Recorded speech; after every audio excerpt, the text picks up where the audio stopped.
Hello and welcome to Dialogue. The 20th National Congress of the Communist Party of China opened on Sunday in the Great Hall of the People in Beijing. Xi Jinping delivered a report where he laid out the party's past work and outlined its future agenda. What were the key takeaways from the wide-ranging speech? What is China's future development path under the leadership of the CPC? To answer these questions, I'm glad to be joined today by Jorge Heine, former Chilean ambassador to China, and Wang Huiyao, president of the Center for China and Globalization. That's our topic. I'm Xu Qinduo.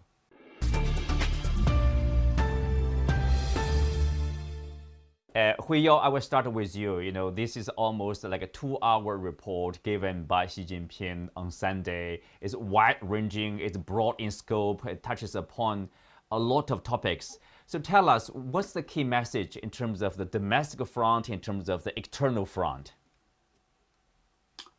Yes, actually, President Xi gave almost 2 hours talk on his working report for the CPC 20th Party Congress. I think this is very significant because it's really a great summary of what has been achieved in the last 5 to 10 years. But it's also a great, projections and also plans and objective for the next 5 to 10 years. So for the last 5-10 years, I think China has achieved so much, and this message has been given by President Xi. And for example, China has doubled its GDP in the last 10 years.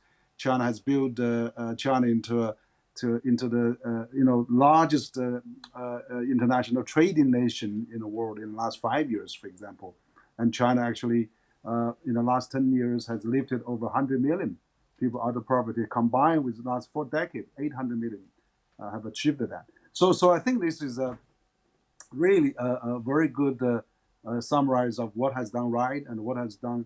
They have really, find a path of towards the Chinese objective for realizing its modernization objective. So this is really very encouraging that President Xi was giving all this talk. But of course, again, he outlined the objective for the next 5 to 10 years. For example, we're going to be achieve the first stage of goal in 2035, that we're going to really lay all the foundation for building a modern society of China, and by 2049, the mid-century, China will reach that objective to build China into a modernized, harmonious, democratic, and beautifully, ecologically balanced society. So this is really great. But also, I think on the international front, he has given a lot of messaging. China is seeking peace, and also really. On the initiative of global development and Belt and Road, China will continue. So a lot of positive messages. I think it was really a right time of this conference. Well, Ambassador, what's your takeaway of the speech given by Mr. Xi Jinping? China, as Henry has just said, has come a long way in these past 10 years, but obviously it still has a long way to go. And in that sense, the remarks made by President Xi on the challenge of self-reliant technological and scientific development and innovation, I found particularly interesting. China has embraced globalization with great verve in the past 20 years, but it is now finding that globalization is finding all sorts of obstacles around the world, as a number of countries, Western countries, are retreating from globalization. That poses its own set of challenges, and it seemed to me that's one of the significant aspects that President Xi emphasized on how China can move forward on achieving a more self-reliant technological and scientific development. The other point I would emphasize is the issue of security. We're living in a very troubled world. The world today is a very different world from the one I had the chance to look at when I was posted in Beijing from 2014 to 2017. It's a much more conflicted world, and that implies significant challenges for China as well. We have, of course, COVID. We have the war in Ukraine, which are, important challenges for China. Ambassador, you mentioned about globalization. Mr. Xi, during his speech, he pointed out, China adheres to the right course of economic globalization. It is committed to working with other countries to foster an international environment conducive to development and create new drivers for global growth. So obviously, the message from the Chinese side is very clear. That is, China is for globalization and will continue to push for global growth over there. But the globalization itself will be more or less different, say, from previous years and decades? Absolutely. We are seeing this, for example, in the retreat from free trade that we are seeing from countries like the United States and the United Kingdom. It used to be that the Anglo-Saxon powers were the great champions of globalization. They did this for 65, 70 years. Now they are in full retreat from it. And sort of the last remaining big champion of globalization today is China. Now, that, it seems to me, poses a very special challenge for China. Why? Because China must, on the one hand, develop more its own technological and scientific capabilities so that it does not depend on US and European technology on issues like chips and others. But on the other hand, it seems to me, the last thing China needs to do is to retreat itself from the world economy. China needs to do both things. It needs to develop its own capabilities, but at the same time, continue to be a champion of globalization, of foreign investment, of free trade. That can be quite a balancing act. But that, it seems to me, is a challenge that President Xi will face. Well, Huiyao, as Ambassador pointed out, there are challenges for China. But if you look at the Chinese initiative, for example, Belt and Road Initiative, which invests in numerous developing countries as well as some developed world, and all at the same time, China has put forward this global development initiative, for example. Obviously, China is looking, to the outside because China understands. For example, the globalization is the key, is very important to developing countries in terms of trade, investment, and economic growth. So is China. So China, can we say for sure, China will continue the reform and opening up. China will continue to do investment and trade with basically both the developed and the developing world. Yes, I think so, because that's really, I think, the message we've seen from this CPC 20th Party Congress report. Because inside, they emphasized reform and opening, and also President Xi attaches a lot of importance to the high quality development. But also, it emphasized that China would like to collaborate with all the countries in the world, and also China has mentioned again about Belt and Road Initiative will be continue, and also Global Development Initiative, and so that China would support that strongly. And as Ambassador Heine was saying, we should champion the globalization and also push forward the globalization, so that people will realize that globalization is really positive and it's really for everybody's benefit. And if we want to secure global peace and security, globalization is the best way to go. We want to inclusive globalization, more more reaching out to the developing countries and to the forgotten, to have more inclusive. So let's not getting all those people left behind, and let's common prosperity, not only for the people in China but for the people from the world. Well, Ambassador, basically, Mr. Xi pointed out, the Chinese characteristics, let's say, for the Chinese-style modernization. He notes that, this is a modernization of a huge population. Basically, we are talking about the largest scale of modernization of a particular country, 1.4 billion people.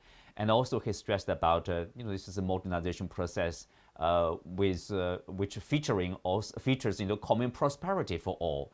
That's also something the Chinese nation stresses very much. It also stresses much about harmony, between humanity and nature. And also he stressed about this modernization process is of a peaceful development. So that's interesting summary, interesting summarization of the Chinese development process. I wonder, what's your take, Ambassador? Sure. No, I think that's a very good point. And what is important to understand is the following, though. It seems to me there's no doubt that over the past, 40 years, China has made enormous progress. It's already mentioned that 800 million Chinese have been lifted from poverty. That has never been done before. The connectivity that China has today with 1.6 billion mobile phones, with 40,000 kilometers of bullet trains, with all the progress that we have seen on so many fronts in manufacturing, in exporting, and so on. That is very important. That said, this also seems to me significant to underscore that China now has to change gears. The expression has been used about dual circulation, in the sense that China should now depend less on exports and on foreign investment and more on internal consumption. China's investment rate has been very high, 40, 45%. No other country has that rate of investment. But it must move now towards a more consumer-led economy. And that, it seems to me, is the big challenge ahead. If China manages to do that, it seems to me, it will be able to reach those goals it has set for itself for 2035 and for 2049. But that means significant changes in the way the economy has been managed until now. And that, it seems to me, is another of the challenges President Xi will face, and we'll see how he manages that. Obviously, innovation in high tech and in the leading sectors of the economy is a key tool in that regard. Yeah, Huiyao, speak of the challenges, of course, an immediate one probably is about the Chinese economy for this year and probably next year, because of the pandemic, because of the Ukraine conflicts and the energy problem, of course, food crisis around the world, inflation pressure. So how do you see, long term, beyond probably this year or the next year, for next 5 years or 10 years? What's your see? What kind of prospect do you see for the Chinese economy? Well, I think eventually Chinese economy will be doing fine, because now we have a 20-party Congress. It's consolidated all the positions. It has actually rallied the crowds and boosted the morale. And the COVID 19 is China has already found a very good way to handling that. I'm sure it will gradually more pointed approach. Will be probably more relaxed. I know that November 6th, Beijing International Marathon will be resumed. I think China has been set back with this COVID and also the slowdown on that economy, as you mentioned. There is also some challenges. But I think once that is overcome, and then the synergy is there, the infrastructure is there, all the 5G, the 1.5G state, 1.5 million 5G station, 5 million 4G station. China is well connected with speed railways, ports, logistics. So that, and also particularly with every year 10-year college graduates added to the talent pool, with almost 250 million college graduates in China.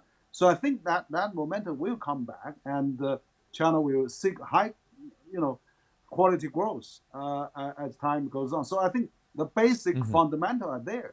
Now we need is a strong, leadership and a more, more reflective current policy to tackle the challenges, and then maybe putting things forward. Ambassador, as Huiyao mentioned about high quality growth, we still remember the Chinese economy with rapid growth, a few years back, for example. Now the emphasis is about quality growth, and then you see the Chinese the nation basically stresses very much about, for example, common prosperity, basically paying close attention to poverty alleviation, to ensure the low income earners to have a proper, decent lifestyle. And in this speech, Xi Jinping points out, we will ensure more pay for more work and encourage people to achieve prosperity through hard work. We will promote equal opportunities, increase the incomes of low income earners, and expand the size of the middle income group. So that's quite a long-term, I mean, relatively a long-term prospect for next 5 or 10 years. That's what kind of economy the president basically, his vision for this nation. Absolutely. No, as I said earlier, it seems to me what is very important is that China moved from this very high investment rates to more consumption. That means, of course, that people will enjoy the benefits of their work and of their wages more. And that instead of saving so much, the Chinese savings rate is one of the highest in the world, around 40%. They should spend more. Now, the government can do things to foster that. For example, strengthening the pension system, strengthening the health system so that people don't feel they have to save for the case of an emergency in old age or when they get sick. Now, in terms of the quality growth, it seems to me that there are two important things that have to be kept in mind. For much of these past 40 years, the emphasis has been on growth per se, often not putting as much at the center the impact on the environment. And it seems to me some progress has been made in the past 10 years on, curbing pollution, but it seems to me that much more needs to be done. I'm encouraged by the progress that has been made on green energy sources in wind and in solar. China is leading the world both in quality and in quantity. The other aspect that is important is that poverty has been eradicated and tremendous progress has been made, but the issue of inequality of incomes remains. And in that sense, there is tremendous room for China to move forward and reduce these tremendous inequalities in income that often come with accelerated growth. It is not an easy challenge, but it is a challenge that must be taken on. Mm-hmm. Well, Huiyao, of course, for any country, if they want to ensure good governance, democracy is a necessary element. And I mean, so is China. China promotes its own style for by the name of like all process, people's democracy. So Xi Jinping's report also received, for example, I mean, that's a good example. It received feedback and advice from thousands of people, basically, before the report was ready, to be delivered by Mr. Xi. Are we going to see, say, China strengthen probably or maybe institutionalize some of the mechanism of collecting feedback, collecting advice from the public, from particular groups of professionals, different sectors on the specific policies or policy making, in addition to, of course, the representation of the people through its own, practices? Yes, absolutely. I actually, that's I heard, President Xi emphasize this whole process, people's democracy, which is, I think, quite unique in China. China has many layers of democracy, all working at the same time. We have, township, village democracy at the grassroots level, but we also have a consultative democracy. We have a democratic party and also social celebrity and then with no affiliation, but they can all, and also industry and commerce, association. They all can contribute actively to the CPC governance and making recommendation, opinions, and discussion. Also, they have a CPPCC, China Political Consultative Conference. Every year has big sections, and so many CPPCC members has a mandate, has to contribute several recommendation. Like I'm on the CPPCC Beijing community. Every year I have to submit about 10 proposals to the government, and they have to respond to you, if they submit to you. So further on that, we also have, again, so many think tanks has been encouraged to set up, particularly in the last 10 years. There's a variety of different specialty think tank. So they are all providing, recommendations and suggestions to the government. So I think now there's a social media. Everything, if it can expose local corruptions or local problems that can get domestic and international attention. So I think all those are balanced. But also, again, we are living in a world of democracy, that 200 countries, we want an international democracy. China is watched by thousands of journalists, other countries, and so that constantly Chinese leadership has to reflect not only domestic recommendations and suggestions, but also international recommendations, suggestions. So they have to really constantly making progress. Mr. Xi Jinping, in his speech, basically he reiterated the Chinese, I would say, foreign policy principle. For example, one of the important principles China follows, that is, China will never seek hegemony or engage in expansionism. If you look at the big powers around the world, for example, the 5 permanent members of the UN Security Council, none of them, except for China, has basically every time there's a big, important occasion, they would repeat such a principle. We will never seek hegemony or engage in expansionism. That's quite consistent. Yes. Well, it seems to me it is important to keep in mind the following. One important fact is that China has not engaged in war, in any shooting war, since 1979.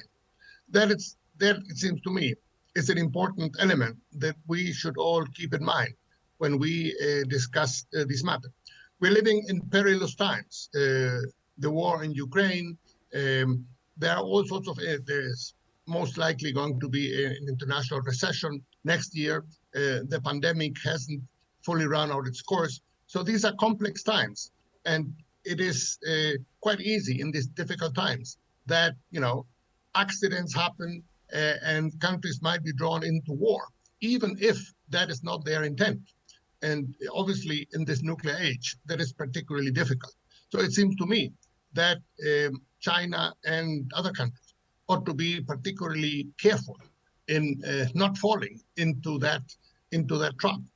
These are times that demand extraordinary, well-calibrated diplomacy, very finely balanced foreign policy, and China has all the resources to draw on, both human and institutional. And I would like to see them applied as effectively as possible in these very dangerous times. Mm-hmm. Speak of that, Ambassador, of course, here's the Taiwan question. Mr. Xi called for more exchange and cooperation in economic and cultural sector between the mainland and Taiwan. When he talked about if China is forced to use force, but it's targeted only a few separatists in the island, or external, element that supports probably the separatism in the island. So this policy is also, do you also see this consistency in terms of the central government's policy on Taiwan, on the reunification with the island? Yes, but I think in that regard, what is very important that, the countries around the world that have committed to follow the one China principle, they stick to that. It seems to me the great danger that we are facing in this moment is the possibility that some countries may wish to stray from that commitment and from that principle. And that obviously would lead us to a very difficult situation. It seems to me what countries around the world ought to do, that is certainly what countries in Latin America and my own country, Chile, do, is to follow the one China principle. And, that has a consequence, and it means not engaging with Taiwan at the highest diplomatic levels. And that is something that ought to be kept in mind. And I hope that will continue to be so. Mm-hmm. Well, where obviously it is important, to keep the status quo, that is, to follow the one China principle and, of course, respect the Chinese sovereignty and the territorial integrity, and not to engage at the Taiwan at the official level. That's critical, not only to China, but also to regional countries, to regional peace and stability in Asia Pacific region, for example. Yes, absolutely. And I think this the message is clear, very clear this time, and sent by the 20th Party Congress, because China still wants a peaceful reunification. China will do all its utmost and will try all measures possible to seek peaceful reunification. But of course, China will never abandon other measures if necessary. If Taiwan ran into independence or foreign invasion or influence, so China keep that option. So what I think is actually, let's really work hard. I mean, like Ambassador just said, we need to keep the one China principle in mind. That's the condition. China is establishing diplomatic ties with 181 countries in the world, even spelled out in the strict joint communique with the U.S., where they recognize that they maintain no official ties with Taiwan. So, which means they cannot really provoke and disrupt the status quo.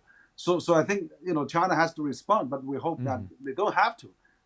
So it's important that let's keep the momentum we used to see.